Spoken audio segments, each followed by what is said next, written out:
Hello students, वीकेजी classes में आप सभी का स्वागत है। आज हम लोग डिप्लोमा सेकेंड सेमेस्टर का सिलेबस डिस्कशन करने जा रहे हैं। तो ध्यान से सुनिएगा क्या क्या हम बताने जा रहे हैं सिलेबस में। तो देखिए, सबसे पहले इसमें जानते हैं कि थ्योरी कोर्सेज में क्या क्या हम लोग को पढ़ना है। तो देखिए, इसका एग्जाम भी आप लोग का होगा। तो देखिए, 3 सब्जेक्ट है जो कि सबको कॉमन पढ़ना है। किसी भी ब्रांच का सबको ये पढ़ना ही पढ़ना है। पहला क्या है? तो पहला प्रोजेक्ट मैनेजमेंट स्किल है, दूसरा स्टैटिक्स एनालिसिस है, third fundamental of electrical and electronics है, और फोर्थ आपका ब्रांच पेपर से रहेगा रिलेटेड। और आपका जिस जो ब्रांच पेपर है उससे रिलेटेड रहेगा। उसका बाद प्रैक्टिकल भी आपका उसी रिलेटेड होगा, जैसे प्रोजेक्ट मैनेजमेंट स्किल, इलेक्ट्रॉनिक्स, ठीक है। और फोर्थ आपका क्या हो जाएगा? आपका जो ब्रांच है उससे रिलेटेड। उसके बाद आपका इसमें इंटर्नशिप भी करना। जब पहले था कि फिफ्थ सेमेस्टर में आप लोग को इंटर्नशिप करना पड़ता था, बट अब क्या हो गया कि आपको सेकेंड सेमेस्टर में भी करना पड़ेगा। कितने दिन का? 6 to 8 वीक्स का, ठीक है। अब देखिए, सबसे पहले जानते हैं पहला पहला क्या था आपका? प्रोजेक्ट मैनेजमेंट क्या होता है। तो देखिए, प्रोजेक्ट मैनेजमेंट क्या होता है। तो प्रोजेक्ट मैनेजमेंट इसी से समझा, आपको एक घर बनाना है। तो घर बनाने के लिए आपको डायरेक्ट लाई गई ईटा वो घर बन जाएगा, मतलब ईटा पे ईटा रख दिया तो घर बन जाएगा नहीं। तो सबसे पहले आपको क्या करना पड़ेगा? देखना पड़ेगा घर बना कैसा घर बनाना है, कितना उसमें बजट आएगा, कितना उसमें खर्चा आएगा, क्या आएगा क्या नहीं आएगा, क्या इतना करने से हो जाएगा। ये सब आपको मैनेज करना पड़ेगा। पहले एक प्लान करना पड़ेगा किस चीज़ का। या आप मान लीजिए कोई कंपनी में काम करते हैं, उसको पार्टी करना है। तो कंपनी पार्टी करना आपको ऑर्गेनाइज करने के लिए दे दिया, तो आप क्या कीजिएगा? सबसे पहले प्लान कीजिएगा कि कौन कौन लोग आएंगे, कितना खर्चा होगा, कितना वहाँ से कंपनी देगा। मान लीजिए आप खर्चा 1 लाख हो रहा है, कंपनी आपको 80,000 देगा, तो कैसे उसको मैनेज करे, एक प्लान कीजिएगा। तो वही आपका क्या हो जाएगा? किसी चीज़ का प्रोजेक्ट का मैनेजमेंट कीजिएगा तो उसी को कहिएगा आप क्या? Project management. तो प्रोजेक्ट मैनेजमेंट हम लोग का यही पढ़ना है। तो प्रोजेक्ट मैनेजमेंट होता क्या है? तो देखिए, प्रोजेक्ट मैनेजमेंट एक तरह का कोड है जिसमें हम लोग मैनेजमेंट करना सीखते हैं। जैसे आर्ट्स, ये क्या? Arts and science of making thing happen, किसी चीज़ को करने का एक तरह का आर्ट्स है या साइंस है। आर्ट है या फिर साइंस है, ठीक है। इसमें क्या होता है कि प्रोसेस है जिसमें गाइडिंग या प्रोजेक्ट में किसी प्रोजेक्ट का गाइड करते हैं from the inception to its its completion. तो स्टार्टिंग से मतलब शुरू से करके जब तक ये कंप्लीट नहीं होता तब तक इसका हम लोग क्या करते हैं? गाइड करते हैं और इंश्योर करते हैं जो इसका मेन गोल है वो हुआ कि नहीं। मतलब किसी चीज़ का मान लीजिए हम घर ही बनाना है, अब घर बनाना बैठ गए, और घर किस लिए हम बना रहे थे? दुकान के रिलेटेड, कि हमको दुकान करना, और वो आप घर बन गया आपका गलती से रहने की। तो आप बोले ना मीट के, मतलब जिस चीज़ से आपको मीट करना है उस चीज़ का मीट की कि नहीं।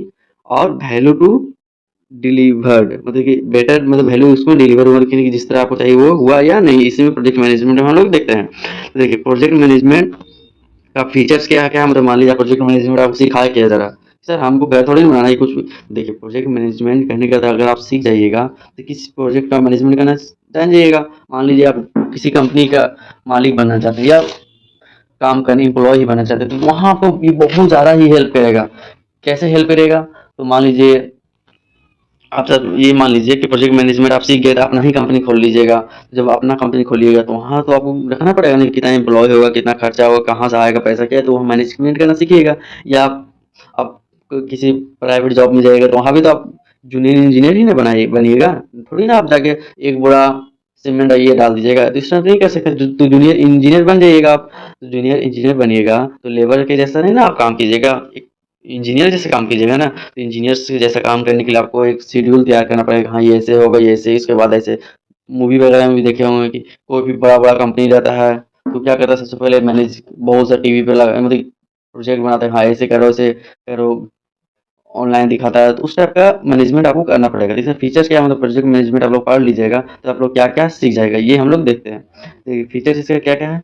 तो फीचर्स कहने का तो इसे मतलब सीख जाइए तो गोल्स, जैसे पहला गोल ओरिएंटेड, मतलब गोल ओरिएंटेड कहने का अर्थ है कि कोई भी आप मान लीजिए इसमें आपको एक ऑब्जेक्ट मिलेगा, तो उसका इस प्रोजेक्ट को, उस गोल को या उस प्रोजेक्ट को कैसे करें वो आप सक्सेसफुल उसको कर सकिएगा इस सीखने के बाद। मान लीजिए आपको इन फ्यूचर फिर से दोबारा वही काम देंगे, एक ही चीज़ जो आप किए तो दोबारा वही काम कीजिएगा, तो क्या आपसे नहीं होगा? बेटर हो जाएगा। तो ये इसमें गोल ओरिएंटेड होता है। टेम्परेलिटी होता है, मतलब कहने का था कि इसमें आप प्लान कर देते हैं कि इतना इस समय स्टार्ट करेंगे और इस समय इन करेंगे, ये नहीं कि लाइफ टाइम चलता रहेगा। मतलब एक प्लान चलेगा कि कब से कब इन होगा। यूनिकनेस, यूनिकनेस कहने का था क्या कि मान लीजिए अभी आप सैटेलाइट लॉन्च किए थे, कुछ दिन पहले ही चंद्रयान आप लोग लॉन्च किए, अब 10 साल के बाद फिर से Chandrayaan next part version launch कीजिएगा, तो क्या फीलिंग एक ही होगा? नहीं, कुछ यूनिकनेस होगा। ये हो सकता है कि टेम्परेचर हम लोग का अर्थ का बढ़ जाए, या जो चंद्रयान का बजट है वो बढ़ जाए, मतलब कुछ यूनिकनेस होगा, फीलिंग अलग-अलग कॉम्प्लेक्सिटी, मतलब कुछ आप लोग के पास कॉम्प्लेक्स टास्क उसमें मिल जाएगा कि ये बहुत डिफ़िकल्ट हो रहा है। सूरज की गर्मी से ये हो जाएगा, चंद्रमा 14 दिन जब वहाँ सूरज नहीं आएगा तो कैसे वो काम करेगा, ये कॉम्प्लेक्सिटी होगा। उसके बाद क्या हो जाएगा, उसे रिसोर्स ऑफ मैनेजमेंट कहने का था कि मान लीजिए प्रोजेक्ट मैनेजमेंट आप पढ़ लिए, तो आप मैनेजमेंट करना सीख गए। तो अगर मान लीजिए कि आपके पास काम रिसोर्स दिया जाएगा तो क्या आप मैनेज नहीं कर पाइएगा, तो रिसोर्स मैनेजमेंट भी आप लोग जान जाइएगा। उसके बाद स्टॉक होल्डर इन्वायरमेंट कहने का अर्थ क्या है, कि मान लीजिए स्टॉक होल्डर कहते कैसे किसे, पहले ये जाना है। तो स्टॉक होल्डर मान लीजिए आप जो प्रोजेक्ट में आ रहे हैं, उस प्रोजेक्ट से रिलेटेड जो लोग हैं जो उसमें इंटरेस्ट ले रहे हैं, उसी को क्या कहते हैं, स्टॉक होल्डर। और इसके इन्वॉल्वमेंट में तो स्टॉक होल्डर का आप एक्सपेक्टेशन वगैरह आपको फुलफिल करना पड़ेगा, कि वो क्या चाहते हैं क्या नहीं चाहते हैं। उसके बाद आप मान लीजिए आप प्रोजेक्ट मैनेजमेंट सीख जाइएगा, तो आप एक तरह से रिस्क लेना सीख जाइएगा, और उसके बाद उस रिस्क लेके या कुछ प्रॉब्लम आ गया तो उसको चेंज करना सीख जाइएगा, क्या कर दे, तो वो भी इसका फीचर्स हो जाता है। उसके बाद देखिए, उसके बाद इम्पोर्टेंस देखते हैं, इसका इम्पोर्टेंस क्या है। तो इसका इम्पोर्टेंस क्या-क्या हो जाएगा, तो पहले रिसोर्स ऑप्टिमाइज़ेशन, मतलब कम रिसोर्स में आप काम कर सकते हैं। कम्युनिकेशन स्किल, मान लीजिए आप अच्छा बेटर प्रोजेक्ट मैनेजमेंट कर रहे हैं, तो आपका कम्युनिकेशन तो बेटर ही होगा ना, मतलब कम्युनिकेशन आपका बेटर हो जाएगा। कैसे? क्योंकि अगर मान लीजिए किसी प्रोजेक्ट में मैनेजमेंट कर रहे हैं, तो आप 10 लोगों से, ये अकेले तो आप कीजिएगा नहीं, क्योंकि अकेले थोड़ी कोई भी बड़ा सा प्रोजेक्ट होगा, 10 लोगों को मिलेगा, 10 तरह का लोग रहेगा, तो आप बातचीत कीजिए, तो आपका क्या कम्युनिकेशन इस होस्ट होगा, मतलब कि आपको इंक्रीज़ हो जाएगा। उसके बाद इम्प्रूविंग एफिशिएंसी एंड प्रोडक्टिविटी, अब आप किसी भी प्रोजेक्ट को कीजिएगा, तो आपका क्या हो जाएगा, एफिशिएंसी प्रोडक्टिविटी कंपनी का बढ़ जाएगा। ठीक है, यहाँ तक आप लोगों को समझ में आ गया कि प्रोजेक्ट मैनेजमेंट होता क्या है, हम लोग को क्यों पढ़ाया जा रहा है। अब देखिए, हम लोग को पढ़ना क्या क्या है, इसका सिलेबस आप डिस्कशन करते हैं। ये इसलिए बता दिया ताकि आपको एक माइंड में रहे कि आप लोगों को पढ़ना क्या क्या है। अब देखिए, प्रोजेक्ट मैनेजमेंट में आप लोगों को पढ़ना क्या है। तो प्रोजेक्ट मैनेजमेंट आप लोग को पहला तो पढ़ना है कि इंट्रोडक्शन देखना है, कि इंट्रोडक्शन में उसका basic science math skill to understand project management and project planning inspection control वगैरह आपको देखना है। उसके बाद क्या देखना है, प्रोडक्ट एडमिनिस्ट्रेशन, इसमें मान लीजिए कि WBS, PEP एंड ये PM प्रोसेस, इस जो आप इनपुट है उससे आप लोग डेवलप कर सके, ये सब पढ़ना है। उसके बाद प्रोजेक्ट लाइफ साइकिल, किसी मान लीजिए कि प्लान करना पड़ेगा आपको कि फॉर फॉर प्रोजेक्ट रिस्क, मतलब कोई भी प्रोजेक्ट है उसमें रिस्क क्या क्या रिस्क है, ये सब प्लान वगैरह करना पड़ेगा, ये सब आपको उसमें पढ़ना है। उसके बाद प्रोजेक्ट प्लानिंग, प्रोजेक्ट शेड्यूलिंग। उसके बाद क्या है, सिर्फ मान लीजिए किसी प्रोजेक्ट, कोई प्रोजेक्ट है आपका, उसका आपको क्या करना पड़ेगा, तो प्लान करना पड़ेगा। उसके प्रोजेक्ट शेड्यूलिंग, क्या स्टार्ट करना कब एंड करना है, and project monetising and implementation, मतलब इसमें क्या क्या इम्प्लीमेंट आप लोग कर सकते हैं, ये सब आपको पढ़ना है। उसके बाद देखिए, project control and review and audit, मतलब प्रोजेक्ट कंट्रोल करने का अर्थ क्या है, कि मान लीजिए किसी चीज़ का, मतलब कोई प्रोजेक्ट है उसका परफॉर्मेंस वगैरह देखना, चेक करना, रिव्यू करना है, और उसको एडिट करना है, वैसे आप लोग मैनेजमेंट इसमें सीखिएगा, पढ़ना है। उसके बाद आपको क्या पढ़ना है, उसके बाद आपको पढ़ना है next digital product management. Digital product आप लोग कम्युनिकेशन स्किल में पहले पढ़े ही हैं फर्स्ट सेमेस्टर में। तो डिजिटल प्रोडक्ट क्या होता है, जब मोबाइल वगैरह आपका क्या है, डिजिटल प्रोडक्ट है, तो उसका मैनेजमेंट क्या क्या होगा, उसका एप्लीकेशन वगैरह क्या होगा, वो सब आपको पढ़ना है। Understand latest trends of digital technology impacting the domain of project management, application of the same in multiple scenario, ये सब आपको क्या करना है, पढ़ना है। उसके बाद देखिए, नेक्स्ट आपको क्या है, स्टैटिक्स था और एनालिसिस क्या होता है, इसके बारे में जानते हैं। जान लेते तो उसके बाद सिलेबस डिस्कशन कर लेंगे ना, तो आपका मस्त हो जाएगा, इसलिए अच्छा बेटर से आप लोग को पढ़ा दे रहे हैं। देखिए, स्टैटिक्स एनालिसिस आप लोगों को क्या करना है, या स्टैटिक्स आपका मैथ का एक, स्टैटिक्स एनालिसिस में पहले जानते हैं कि स्टैटिक्स क्या होता है, उसके बाद जानेंगे एनालिसिस क्या होता है। ठीक है, तो स्टैटिक्स क्या होता है, तो स्टैटिक्स आपका क्या है, कि मैथ का ब्रांच है। Statistics is a branch of mathematics, जिसमें हम लोग किससे डील करते हैं, collecting analysis analysing interpreting and draw collection. कहने का क्या है कि इसमें हम किसी से डिस्कस करते हैं, डील करते हैं, तो इसमें हम लोग डील करते हैं सबसे पहले कलेक्टिंग, किसी कलेक्शन, बहुत सी चीज़ को कलेक्शन करते हैं, उसके बाद उसको एनालाइज करते हैं। उसके बाद क्या करते हैं, मान लीजिए कोई भी ड्राइंग है, उसका कंक्लूजन निकालते हैं। इसमें हम लोग स्टैटिक्स में कहते हैं, जैसे कि मान लीजिए कि आपको कोई डाटा गिवन है, मतलब कोई डाटा आपका दिया हुआ है, तो उसके इससे इम्पोर्टेंट इन्फॉर्मेशन आप निकाल सकते हैं। जैसे कि आप लोग स्कूल से कोई डाटा दिया गया, तो क्या आपका एक तरह से अनस्ट्रक्चर्ड डाटा है। बेटर से नहीं, मतलब आप इस तरह देखिए, हम अभी यूट्यूब में आपको पढ़ा रहे हैं, तो यूट्यूब भी एक तरह से एनालाइज करता है कि आप हम क्या पढ़ा रहे हैं, मेरा पास कैसा स्टूडेंट पढ़ा है, किस टाइप का स्टूडेंट पढ़ रहा है, ताकि वो ये अनुमान लगा सके कि अगर हम इसको एड्स दिखाएंगे तो ये किस टाइप का बेटर होगा, तो वो भी एनालाइज करता है। तो इसमें क्या होता है कि डाटा से आपको इंपॉर्टेंट इन्फॉर्मेशन निकालते हैं ड्राइंग की मदद से, मतलब अलग अलग तरह से। एग्जाम्पल अगर बात करें स्टैटिक्स का, तो देखिए मान लीजिए almost 85% of lungs cancer in man, मतलब 85% मैन में और 45% वुमेन में जो होता है लंग्स का प्रॉब्लम, कैंसर जो लंग्स कैंसर जो होता है वो टमाको रिलेटेड होता है। ये क्या होता है, ये आपका किसी एग्जांपल स्टैटिक्स का। जिसके मान लीजिए दूसरा एग्जांपल देखें अगर, तो दूसरा एग्जांपल क्या होगा, there is an 40% chance that in room chance होता है, मतलब कि मतलब आपका पास 40% चांस ये है कि मान लीजिए आप एक ही रूम में हैं, तो 40% में चांस, मतलब 40% ये चांस होता है कि एक रूम में 30 इंसान है, तो दो व्यक्तियों का बर्थडे सेम हो सकता है। ये क्या होगा आपका स्टैटिक्स का एग्जांपल। उसके बाद क्या होता है कि देखिए the average score of math student in mathematics test was इतना परसेंट, इतना टू आउट ऑफ इतना, एवरेज निकाले 75। ये आपका स्टैटिक्स का एग्जांपल हो गया। उसके बाद स्टैटिक्स का एग्जांपल एक दो और देखते हैं, तो the average monthly sales of the company increase by 10%, पिछले ईयर से 10% हम लोग का क्या हो गया मंथली सेल्स क्या हो गया इंक्रीज हो गया। एवरेज मतलब ये कभी किसी मंथ ज़्यादा हुआ किसी मंथ कम हुआ, तो एवरेज इस क्या होगा आपका स्टैटिक्स का एग्जांपल हो गया। उसके बाद क्या है कि the minimum number of participant required for workshop is 60। जैसे आप लोग वर्कशॉप पे भी जाते हैं तो कितना क्या बोलते हैं 60, चलो मिनिमम, मतलब एक तरह से एक देते हैं 60 अप्रोक्स 60, चलो वो। अब देखिए स्टैटिक्स का दो टाइप्स होता है। स्टैटिक्स का कौन कौन टाइप होता है, डिस्क्रिप्टिव एंड इंटरफेरेंटियल। मतलब कहने का डिस्क्रिप्टिव में क्या होता है, इसमें डिस्क्रिप्टिव में हम लोग करते हैं कि कलेक्शन के बारे में पढ़ते हैं, एनालाइजिंग करते हैं, इसका प्राइमरी गोल क्या होता है, end of data man figure, of the data understand man figure. इसका क्या होता है कि प्राइमरी गोल, इसका प्राइमरी गोल ये होता है कि जो मैं आपका डाटा दिया हुआ है उसका एनालाइज करना, जो आपको डाटा दिया हुआ है मैन फिगर उसका एनालाइज वगैरह करना, उसे यूज करना। उसके बाद क्या होता है सेकंड टाइप का, सेकंड टाइप में ये होता है कि उसमें कोई ड्राइंग है उससे कंक्लूजन निकालना। जैसे कोई ड्राइंग दिया हुआ उससे कंक्लूजन कैसे निकाले, जैसे मान लीजिए कि रिलेशन निकाल रहे हैं हम लोग कि आप कितना देर पढ़ रहे हैं, तो और कितना स्कोर आ रहा है, इसमें रिलेशन निकाल रहे थे। ये आपका इसका एग्जाम्पल हो गया। अब देखिए स्टैटिक्स आप लोग समझ में आ गया होगा कि मैथ का ब्रांच है जिसमें हम लोग ये सब देखते हैं कि कोई भी डाटा दिया हुआ उससे बेटर निकालने का चांस करते हैं जिससे यूजफुल हम लोग का हो सके।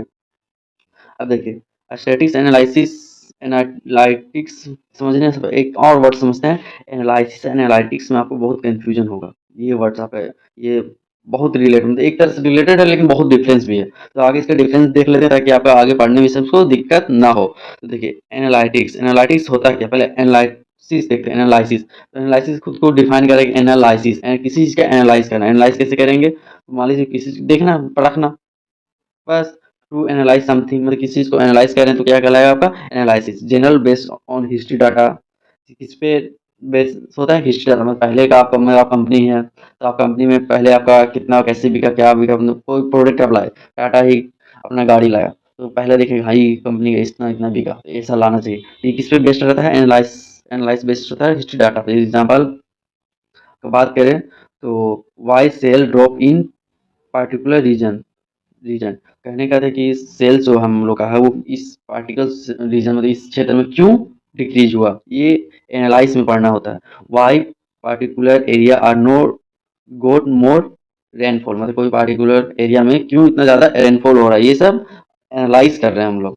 लेकिन एनालिटिक्स में हम लोग क्या देखना पड़ता है, एनालिटिक्स क्या होता है कि मान लो आप लोग एनालाइज किए तो एनालाइज को ही इंक्रीज करना पड़ेगा, मतलब कि so one thing should be very clear, मतलब एक चीज क्लियर है क्या है, for analyze your gather data that can be use for analytics. कहने का एनालाइज में जो आप लोग डाटा के यूज किए उसको क्या कर सकते हैं फर्दर एनालिटिक्स में आप लोग यूज कर पाइएगा। जो एनालाइज़ की उसको ही उसी डाटा को हम लोग यूज़ करके एनालिटिक्स में लाते हैं। उसमें क्या खाली डिफरेंस क्या होता है? देखिए but if with this data मतलब इस डाटा के साथ क्या है which you have prefer based on which you do your analysis your application on the topic. मान लीजिए कि इसमें क्या होता है, इसमें आपका बस क्या डिफरेंस होता है एनालाइज़ आपकी बस इसमें आप लोग क्या होता है कि आपका फ्यूचर ओरिएंटेड होता है। मान लीजिए कि एनालाइज़ क्या किए तो एनालाइज़ आपकी कि प्रेजेंट और पास्ट में हम लोग कैसे कैसे बिचले एनालिटिक्स में आप क्या किए फ्यूचर से रिलेटेड है। फ्यूचर से रिलेटेड कैसे फ्यूचर में हम लोग किसी चीज को करेंगे तो कैसे वो होगा, ये आपको एनालिटिक्स में देखना होता है। एग्जाम्पल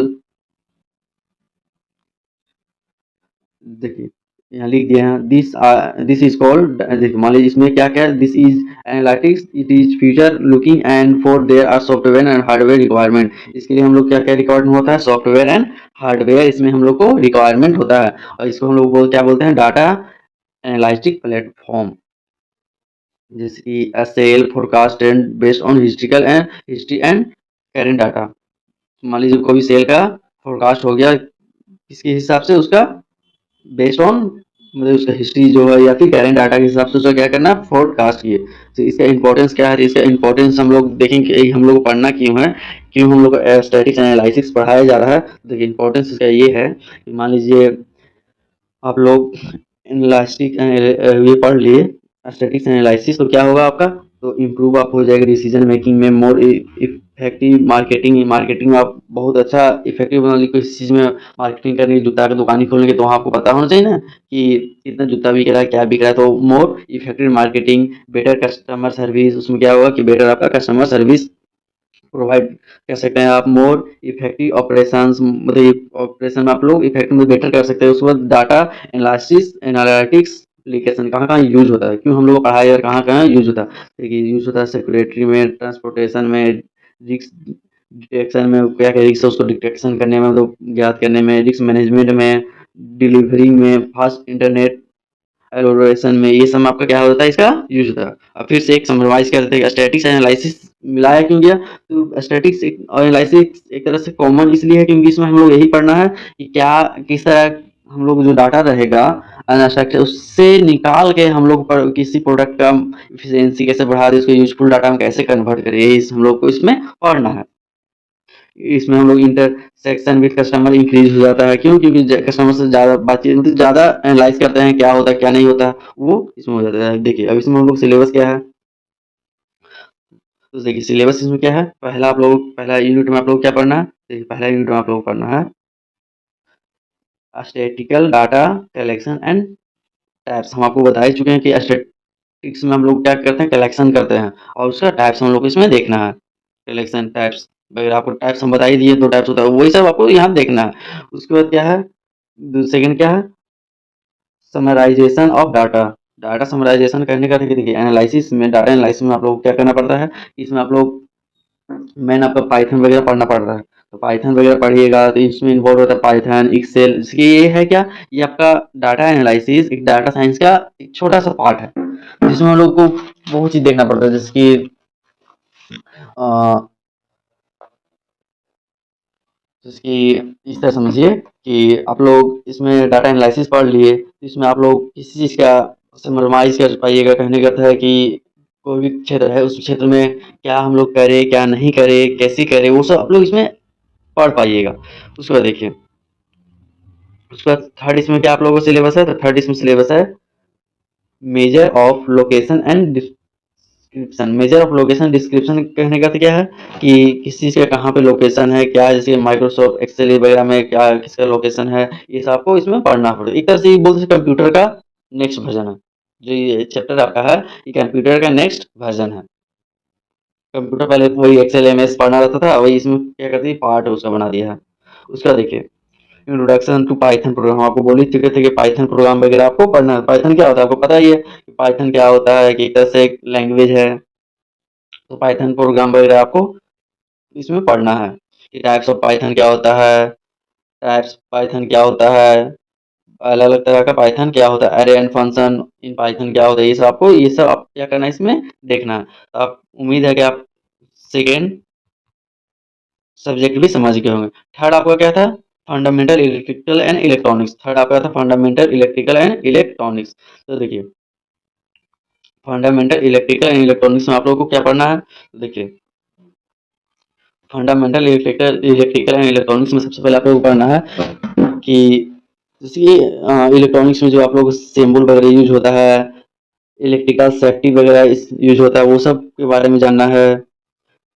कंपली विथ इलेक्ट्रिकल सेफ्टी, मतलब कि इलेक्ट्रिकल सेफ्टी करने का, तो मान लीजिए कि आप इलेक्ट्रिकल डिपार्टमेंट में काम करेंगे, तो वहाँ क्या क्या आपको सेफ्टी करना पड़ेगा, क्या क्या आपको बचने के, मान लीजिए फायर से बचना पड़ेगा, किस क्या पहनना पड़ेगा, क्या क्या रहना पड़ेगा, जब आपको करंट लगेगा, आपको साथी को करंट लगेगा तो क्या करना पड़ेगा, ये सब आपको इसमें देखना है। उसको देखिए नेक्स्ट इसमें पढ़ना identify and select the difference meaning device, मतलब अलग अलग तरह के जो आपका डिवाइस है, जैसे कि describe the source of electrical energy, electrical current, जो आपका 10 क्लास में 12 क्लास में पढ़ा था, इलेक्ट्रिकल एनर्जी, करंट क्या होता है, वोल्ट क्या होता है, उसका एसआई मात्रक वगैरह क्या होता है, एससीडीसी सप्लाई सिस्टम क्या होता है, describe open circuit close circuit क्या होता है, ओपन सर्किट क्या होता है, क्लोज सर्किट क्या होता है, ये सब आपको इसमें डिस्क्राइब करने के लिए पढ़ना होगा। Calculate basic quantities, basic quantity calculate करने का behaviour of V I in series and parallel DC circuit, circuit का पैरेलल डीसी सर्किट का बिहेवियर वगैरह करना पड़ेगा। उसके बाद रिलेशनशिप बिटवीन जो आपका वी आई आर है, उसका रिलेशनशिप आपको निकालना पड़ेगा, इस सब के बारे में स्टडी करना पड़ेगा। Connection, connected resistance in difference combination, ये सब आपको करना पड़ेगा। मतलब ये सब आपका सिलेबस है, जब हम पढ़ाएंगे तो आपको बेटर से ढंग तरीके से पढ़ाएंगे। अभी डिस्कशन में बस जान लीजिए क्या क्या पढ़ना, बस इतना पर इलेक्ट्रॉनिक्स हमको बस यही पढ़ना है कि इलेक्ट्रिकल से रिलेटेड क्या रहेगा जब कंपनी में काम करने जाएंगे, बस वही सब पढ़ना है। इसमें सिंपल प्रॉब्लम्स इसमें हम लोग देखना पड़ेगा, उसको calculate management of different parameter of an AC quantities, ये सब आपको पढ़ना पड़ेगा। उसको देखिए calculate and measure electric power and energy, identify and differential single phase transformer, three phase transformer supply, ये सब आपको देखना पड़ेगा। Identify and select protective device for given current and volt rating. उसके बाद identify and select the various electrical tools, ये सब आपको इसमें पढ़ना है। उसके बाद identify and select wiring system for a given application, कोई इस चीज़ का वायरिंग सिस्टम वगैरह क्या होगा। उसके बाद पढ़ना आपको electrical machine and berries batteries and UPS के बारे में आपको पढ़ना है। उसके बाद मोटर इंडक्शन मोटर वगैरह के बारे में पढ़ना है, बैटरी के बारे में पढ़ना है। उसके बाद introduction to electronics device and digital electronics के बारे में आपको पढ़ना, जैसे पीएन जंक्शन क्या होता है, रेक्टिफायर क्या होता है, ये सब आपको बीजीटी क्या होता है, सेंसर क्या होता है, एक्यूएटर क्या होता है, ये सब आपको क्या करना है, पढ़ना है। बस इसमें यही आपको पढ़ना है। उसके बाद प्रैक्टिकल दिए हुए हैं, प्रैक्टिकल में आपका क्या क्या आएगा। ये पीडीएफ आपको अगर चाहिए होगा तो मैसेज कीजिएगा, नंबर लिख लीजिए, नंबर 7449471617, इस पर मैसेज कर दीजिएगा, आपको ये पीडीएफ हम प्रोवाइड कर देंगे। ठीक है, ये आप लोग यहाँ तक आप लोग समझ गए होंगे। अब देखिए अलग अलग ब्रांच के, अब देखते हैं कि अलग अलग ब्रांच का क्या क्या, तीन हम लोग तो समझ गए कि तीन पढ़ना है कॉमन, तो तीन हम लोग जान गए। अब अलग अलग ब्रांच के हम लोग देखते हैं। अलग अलग ब्रांच में पहले क्या है, पहला आपका क्या है, ये कंप्यूटर वगैरह, कंप्यूटर है जिसका कंप्यूटर इंजीनियरिंग वगैरह जिसका है, उसके लिए उसको क्या पढ़ना है, एक ब्रांच, एक पाइथन पढ़ना है। तो पाइथन का एक अलग बना देंगे कि पाइथन में हम लोग क्या क्या पढ़ना है, इस टाइप का बना देंगे। पाइथन में हम लोग बेसिकली यही से पढ़ना है कि पाइथन प्रोग्रामिंग क्या होता है, इसके टाइप से उसके बारे में पढ़ना है। उसके बाद सेकंड आपका आता है कौन सा ब्रांच, सेकंड ब्रांच आता है civil engineer. Civil engineering fourth subject कौन है, कंस्ट्रक्शन मटेरियल। प्रैक्टिकल इसका होगा बेसिक सर्वेइंग के ऊपर। ठीक है, उसके बाद क्या होता है इलेक्ट्रिकल इंजीनियरिंग। इलेक्ट्रिकल इंजीनियरिंग में क्या करना है, तो ट्रांसफार्मर, अल्टरनेटर, इस सब के बारे में जानना है। ठीक है, उसके बाद ट्रांसफार्मर क्या होता है, टाइप्स ऑफ ट्रांसफार्मर, उसका यूज क्या है, ये सब आपको देखना है ट्रांसफार्मर में। उसके बाद क्या है इंटीरियर डिजाइन, ये बहुत कम ही लोग इससे डिप्लोमा करते हैं। आर्किटेक्चर ग्राफिक्स में हम लोग को पढ़ना है। उसके बाद क्या होता है, उसके बाद आपका आता है इलेक्ट्रॉनिक्स एंड कम्युनिकेशन इंजीनियरिंग, इसमें आपका डिजिटल इलेक्ट्रॉनिक्स आपको पढ़ना है। ठीक है, उसके बाद क्या आता है मेट्रोलॉजी मैकेनिकल वगैरह के लिए, तो मेट्रोलॉजी मैकेनिकल के लिए मटेरियल और साइंस। एक और बात बता दें, हम मैकेनिकल से ही रिलेटेड हैं। ठीक है, यहाँ तक आप लोगों को समझ में आ गया होगा। और एक और इन्फॉर्मेशन आप लोग के लिए, आप लोग को हम इस यूट्यूब चैनल पर मटेरियल फॉर इंजीनियरिंग हम पढ़ाएंगे। Fundamental of electrical and electronics ये भी पढ़ाएंगे। सबसे पहले fundamental electricals and electronics cover करेंगे। ठीक है, उसके बाद मटेरियल फॉर इंजीनियरिंग कवर करेंगे। और उसके बाद ये दो जो सब्जेक्ट है ये भी हम पढ़ा सकते हैं, बट उतना टाइम नहीं मिलेगा।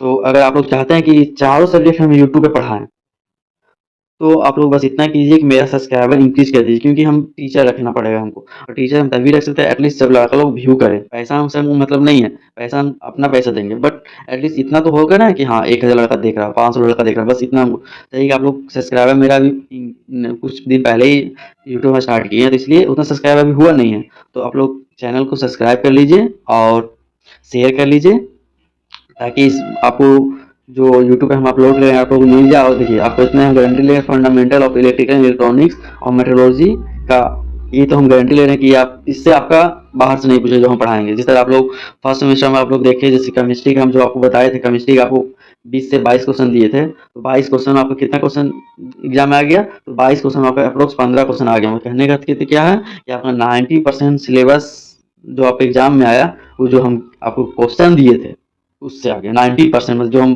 22-25 क्वेश्चन दिए थे उसमें से 90% आ गया। 22 क्वेश्चन में अपन 18 क्वेश्चन, 12 क्वेश्चन, 13 क्वेश्चन मतलब 18-16 क्वेश्चन आ जाना कम बात नहीं होता है। ये आपका आ गया। उसके बाद क्या हुआ, कम्युनिकेशन स्किल जो आप लोगों को हम पढ़ाए थे, कम्युनिकेशन में क्या हुआ था आप लोग का, ये कम्युनिकेशन जो आपको हम 50% सिलेबस ही पढ़ा पाए थे, क्योंकि 2 महीने पहले, 1 महीने पहले से यूट्यूब स्टार्ट किए थे। तो आप लोग कम्युनिकेशन 50% सिलेबस प्रोवाइड किए थे, और उस 50% सिलेबस में आपका 60% क्वेश्चन आया था। 50% में जो एक वीडियो से एक क्वेश्चन आया था मेरा। एक वीडियो देखा, एक क्वेश्चन। 30 मिनट का एक वीडियो था, 30 मिनट देखा, एक क्वेश्चन उसी से आया। 30 मिनट देखा, उससे आया। 6 क्वेश्चन, 7 क्वेश्चन बनाए, 7-8 वीडियो बनाए थे, 8 वीडियो में से 8 क्वेश्चन आया है मेरा। तो 60% सिलेबस हो गया। टाइम मिलता तो आपका 100% सिलेबस बना था, तो 100% क्वेश्चन इससे अभी मिल जाता। फिजिक्स का क्या हुआ, फिजिक्स का अभी आपका 85% सिलेबस जो हम पढ़ाए उसी से आ गया। 85% सिलेबस जो आपको हम बताए थे कि ये इंपॉर्टेंट क्वेश्चन है, आपका क्लास भी लिए थे गूगल मीट वगैरह पे, तो ये आपका 85%। लेकिन इस बार गूगल मीट पे नहीं, आपका यूट्यूब पे सब अपलोड करेंगे, तो आप लोग सब्सक्राइब कर लीजिए। उसके बाद देखिए अगला बात करें मैथ का, तो मैथ में सिलेबस थोड़ा सा चेंज किया था। मैथ में सिलेबस चेंज किया था, फिर भी मेरा जो हम सिलेबस आपको इंपॉर्टेंट क्वेश्चन दिए, तो उसमें 6 क्वेश्चन आपका आया। अप्रोक्स 35 से 36 नंबर का आपका, 36 नहीं, जिससे ज़्यादा ही आपका आ गया। 40 नंबर का, 40 नंबर का, 40 नहीं बोल सकते, 50% नहीं बोल सकते, 36 नंबर का, 36 नंबर का जो हम पढ़ाए आपको उसी से आ गया। जो आपको गेस्ट पेपर दिए उसी से आ गया। कंप्यूटर नहीं दे पाए थे क्योंकि टाइम नहीं मिल पाया था, इसलिए नहीं बना पाए थे। तो आप लोग अपना जो मेरे से क्लास किए हैं यूट्यूब पे, उनसे भी पूछ सकते हैं कि कितना उन लोगों को गाइड किए हैं। और एक मेरा व्हाट्सएप चैनल है, उसमें भी आप लोग ज्वाइन होने के लिए मेरे मोबाइल नंबर पे मैसेज कर सकते हैं। मोबाइल नंबर आपको हम पहले ही बता चुके हैं, फिर से बता दे रहे हैं, 7479471617। मैसेज कीजिएगा, हम आपको उस ग्रुप में ऐड कर देंगे। और चैनल जितना ज़्यादा आप लोग सेंड कीजिएगा उतना आप लोग के लिए ही प्रॉफिट रहेगा। रीज़न ये है क्योंकि हम यूट्यूब पे पूरा फर्स्ट सेमेस्टर से 6 सेमेस्टर तक पूरा फ्री क्लास करवाना चाह रहे हैं। तो टीचर कुछ रखेंगे तो टीचर तभी रख पाएँगे जब चैनल मोनेटाइज़ होगा। पैसा आएगा नहीं आएगा वो मैटर नहीं होता, पहले चैनल मोनेटाइज़ हो जाएगा तो ही हम रख पाएँगे। तो आप लोग बस एक सब्सक्राइबर करने में हेल्प कर दीजिए, बस इतना ही रिक्वेस्ट है। और टाइम मिले तो वॉच टाइम इंक्रीज़ करने में हेल्प कीजिए। जब आप लोग सोइएगा तो वीडियो चालू करके छोड़ दीजिएगा। ये इसलिए बोल रहे हैं ताकि आप लोग का ही प्रॉफिट होगा। हम टीचर रखने वाले हैं जिससे आप लोग को सारा सिलेबस, जिस तरह फर्स्ट सेमेस्टर में सारा अप्रोक्स सारा सिलेबस हम पढ़ाए थे, मैथ पढ़ाए थे, सारा सिलेबस पढ़ाए थे, उसी तरह आपका सेकंड सेमेस्टर में भी पढ़ाएंगे और आपका और बेटर हो जाएगा। लेकिन सेकंड सेमेस्टर में भी आपका 2 ही सब्जेक्ट ही पढ़ा पाएंगे क्योंकि लंबा लंबा है, तो सब हम नहीं पढ़ा पाएंगे, टीचर रखेंगे। और टीचर तभी रखेंगे जब आप लोग चैनल को मोनेटाइज करने में हेल्प कीजिएगा।